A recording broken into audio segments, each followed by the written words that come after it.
샬롬, 류 선생의 구속사 천국열차, 유도순 목사님의 신구약 성경 파노라마를 낭독하는 시간입니다. 지금은 민수기 파노라마의 첫 번째 1장입니다. 여호와의 군대를 계수하라. 요절은 이스라엘 중 20세 이상으로 싸움에 나갈 만한 모든 자를 너와 아론은 그 군대대로 계수하되. 민수기 1장의 중심 주제는 여호와의 군대를 계수하라 명하심이 있습니다. 창세기로부터 시작된 구원계획이 민수기에 이르러 군대를 계수하기까지 맥락을 간략하게나마 살펴보아야만 하겠습니다.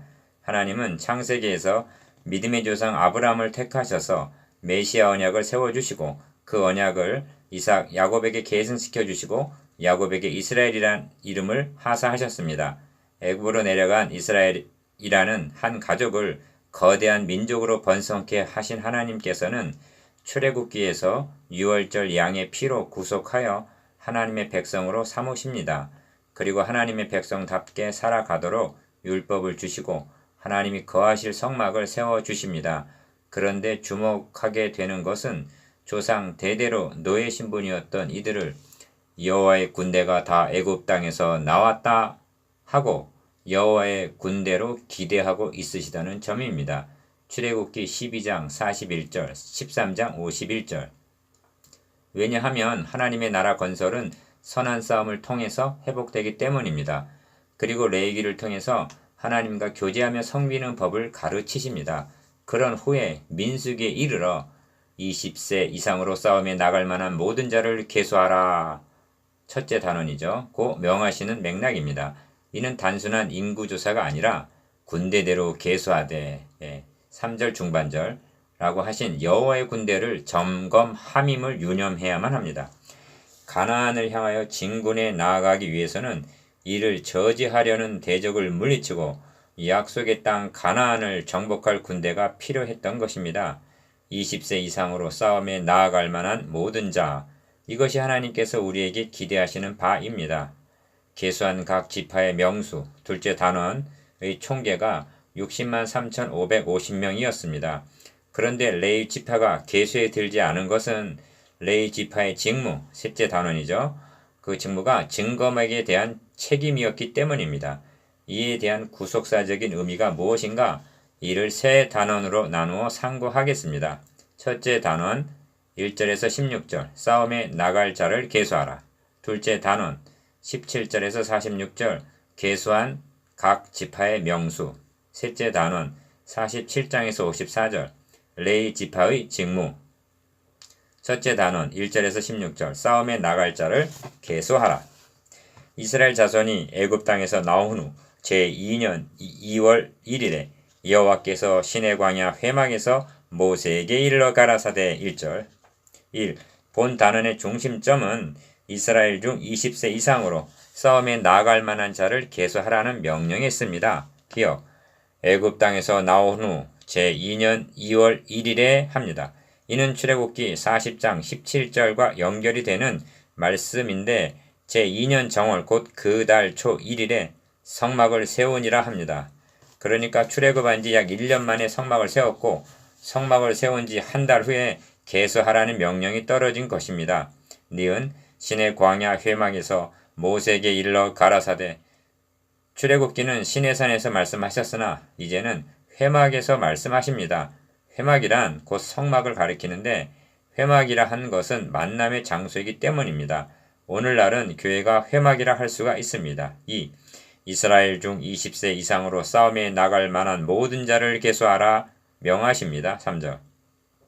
이 말씀은 세 마디로 되어 있는데 기억 20세 이상으로 니은 싸움에 나갈 만한 모든 자를 디귿 계수하라 하십니다. 이 점이 신학교에는 어떤 의미가 있는가? 3. 이를 구속사의 맥락에서 바라보면 첫째가 20세 이상으로 하십니다. 이는 그만큼 자랐다, 즉 성숙한 신자를 가리킵니다. 신약 성경에서도 목회자 임무를 이는 성도를 온전케 성숙하게죠 하며 봉사일을 하게 하며 그리스도의 몸을 세우려 하심이라 말씀합니다. 에베소서 4장 12절. 성숙해진 후에야 싸움에 나갈 봉사죠. 나갈 수가 있기 때문입니다. 4. 그런데 결정적으로 중요한 선결 문제는 먼저 가족의 일원으로 태어나야 한다는 점입니다. 본문은 누구누구 아들에게서 난 자라는 묘사를 12번 20절, 22절 등이나 반복적으로 말씀하고 있습니다. 주님은 거듭나지 아니하면 하나님 나라를 볼 수 없느니라 하십니다. 요한복음 3장 3절. 교회에 출석한다고 모두가 거듭난 것은 아닙니다. 그리스도 안에서 1만 스승이 있으되 아비는 많지 아니하니 그리스도 예수 안에서 복음으로써 내가 너희를 낳았음이라 합니다. 고린도전서 4장 15절. 스승이란 학교 선생처럼 가르치는 자입니다. 그런데 아비는 그에게 복음을 전해 주어서 태어나게 해준 자를 의미합니다. 아비는 많지 아니하다고 말씀합니다. 오늘날이 더 그러합니다. 둘째는 싸움에 나갈 만한 모든 자라고 말씀합니다. 싸움에 나갈 만한 이라는 말씀도 반복적으로 16번이나 나옵니다. 이는 그만치 중요하기 때문일 것입니다. 싸움에 나갈 만하다는 것은 그만큼 성장할 뿐만이 아니라 훈련되고 무장했다는 뜻이 함의되어 있습니다. 성경은 말씀합니다. 마귀의 계계를 능히 대적하기 위하여 하나님의 전신갑주를 입으라. 에베소서 6장 11절. 그런 자들을 셋째는 계수하라 하십니다.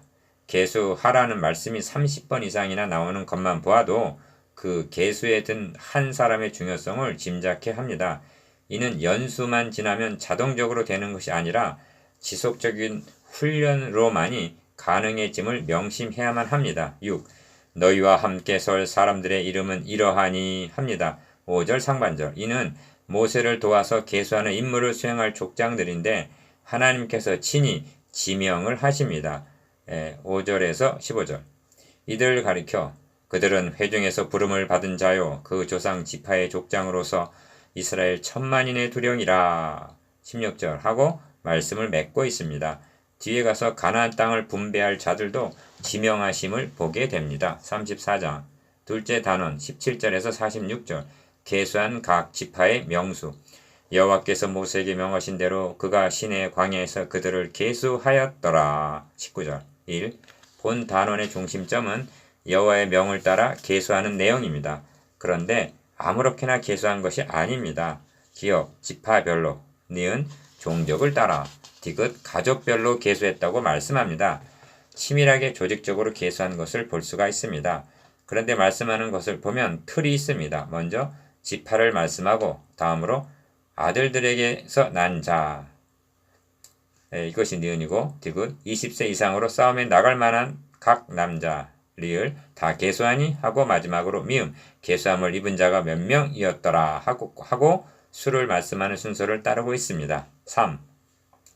그리하여 계수함을 입은 자의 총계가 60만 3,550명이었더라 합니다. 46절. 여기서 주목하게 되는 것은 이를 총괄적 도매금으로 총계만 말씀하는 것이 아니라 많은 지면을 할애하여 각 지파마다 개별적으로 일일이 말씀하고 있다는 점입니다. 이에 빛을 비춰주는 말씀이 시편에는 있습니다. 땅에 있는 성도는 존귀한 자니 나의 모든 즐거움이 저에게 있도다. 시편 16편 3절. 여호와께서 민족들을 등록하실 때에는 그 수를 세시며 이 사람이 거기서 났다 하시리라. 셀라. 시편 87편 6절. 이는 무엇을 말씀해 주고 있느냐 하면 계수함을 입은 한 사람 한 사람이 귀중한 존재이며 그 한 수라도 소홀히 여기시지 않으신다는 점입니다. 4. 계수하라 하신 주제는 우리를 내가 인맞은 자의 수를 들으니 이스라엘 자손의 각 지파 중에서 인맞은 자들이 14만 4천이니 계시록 7장 4절 라고 하신 말씀으로 인도해 줍니다. 그러므로 중요한 점은 각 교회 중에 20세 이상으로 싸움에 나갈 만한 자, 즉 거듭나고 성숙하고 훈련되고 무장한 수가 몇 명이 되느냐 하는 점입니다. 여러분은 그 수 가운데 들어있는가요? 들어있다면 그것으로 인하여 찬양하십시다. 예, 우리는 들어있습니다. 왜냐하면 우리는 그리스도인이기 때문입니다. 셋째 단원 47절에서 54절 레위 지파의 직무 오직 레위인은 그 조상의 지파대로 그 계수에 들지 아니하였으니 47절 1. 레위 지파만은 너는 계수치 말며 그들을 이스라엘 자손 계수 중에 넣지 말고 하십니다. 49절 왜냐하면 레위 지파는 증거막에 대한 책임을 지킬지니라 하십니다. 53절. 2. 레위 지파는 싸움에 나갈 군사들이 아니라 뒤에서 증거막을 지키며 섬기며 운반하는 일 등이 그들의 책임이었습니다. 그리하여 그들의 장막도 성막 사면에 치라 하십니다. 50절. 3. 그런데 여기 두려운 말씀이 있습니다. 외인이 가까이 오면 죽일지며 하십니다. 51절. 왜 죽임을 당하게 됩니까? 가까이 했기 때문에 죽는 것이 아니라 문제는 죄 때문입니다. 그래서 레위는 증거막 사면에 진을 쳐서 이스라엘 자손의 회중에게 진노가 임하지 않게 가까이 오지 못하게 함으로 할 것이라 하십니다. 53절. 그렇다면 레위인들에게는 죄가 없단 말인가? 아닙니다. 다만 직무를 수행케 하기 위해서 허용을 하셨을 뿐입니다. 그러므로 두렵고 떨림으로 섬겨야 했던 것입니다. 이것이 구약시대의 한계입니다. 그런데 신약의 성도들에게는 은혜의 보좌 앞에 담대히 나아갈 것이니라 하십니다. 히브리서 4장 16절. 4. 레위는 증거막에 대한 책임을 지킬지니라 53절 하반절 하셨는데 그 책임이 무엇인가? 다른 지파들이 출전할 때 안심하고 싸울 수 있도록 성막에 남아있어서 봉사하며 지키는 일입니다. 그것은 마치 여호수아가 나가서 아멜렉과 싸울 때 모세가 뒤에서 손을 들면 이스라엘이 이기고 손을 내리면 아말렉이 이기더니 출애굽기 17장 11절 한 것에 비할 만한 막중한 책임이었던 것입니다. 새 언약 시대에 있어서는 성도들 모두가 왕 같은 제사장들로 나가 싸워야 할 책임과 성막 책임을 한 몸에 지닌 자들입니다. 그러므로 조화와 균형이 필요합니다. 성막 책임을 한 몸에 지닌 자들입니다.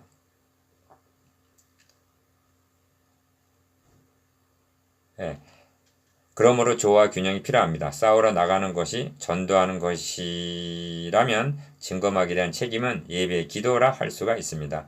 전도하는 일과 기도의 균형과 조화를 잃지 말아야만 승리의 삶을 살아갈 수가 있는 것입니다. 5. 또한 목회자는 성도들을 세상에 파송한 후에 뒤에 남아 손을 들고 있어야 하는 막중한 책임이 있음도 망각하지 말아야 할 것입니다. 여러분은 계수함을 입은 수 가운데 들어있음을 인해 감사하십시오.